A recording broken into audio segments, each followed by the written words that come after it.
For those who question why we should have professional learning communities, I think the answer is relatively simple.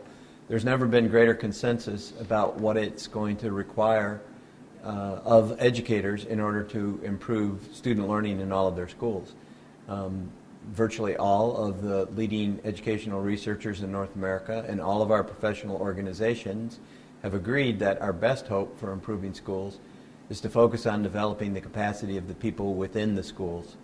There's just been an international study done by the McKinsey Group by Sir Michael Barber where they looked at the highest performing school systems in all of the world.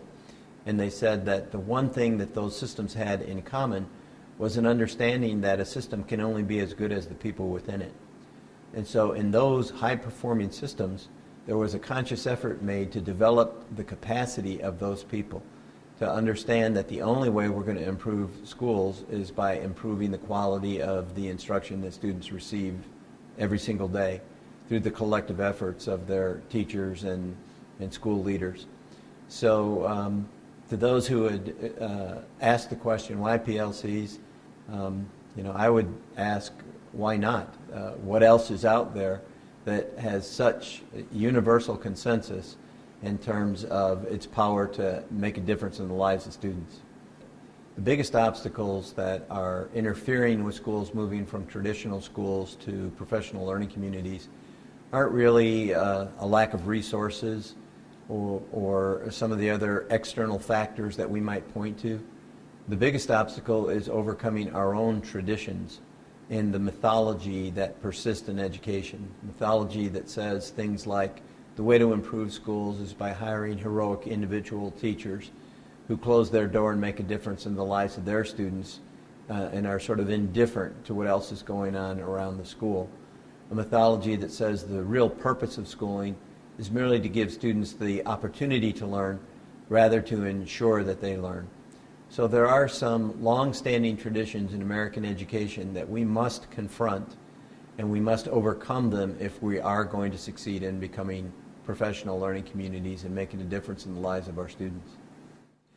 There are now over 150 different schools on the All Things PLC website, and every one of them represents a tremendous success story. It's hard to identify a single story that stands out. But if I had to pick one, I would probably go with the school district in Sanger, California, which is one of the first districts in California to go into program improvement and come under state sanctions. Led by the superintendent, Mark Johnson, who was recently named the National Superintendent of the Year by AASA, the district began to implement the PLC process district-wide. They adopted a mantra of no blaming the kids. What can we, the educators, do in order to create the conditions that will help our students learn at higher levels? There were certain things that were expected to happen in all of the schools. Teachers were expected to collaborate, to develop a guaranteed curriculum, to monitor student learning through common assessments, to have plans of intervention when students were struggling, and to have all of the educators throughout the system help one another learn in order to be more effective in whatever their respective responsibilities were, whether it was teaching or leading a building or leading the district. The results have been nothing short of phenomenal. It's one of the highest achieving districts in California in terms of the progress that it's made over the last 4 or 5 years. And Michael Fullen, who's looked at effective school systems all around the world, picked Sanger as one of 4 school systems in the world that he wanted to highlight in a video of successful district-wide implementation of school improvement. So there are many, many stories that warm our hearts and keep us inspired and motivated to continue doing our work. But Sanger is one that's particularly touching.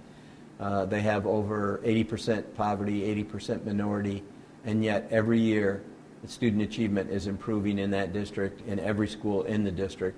It's a wonderful story.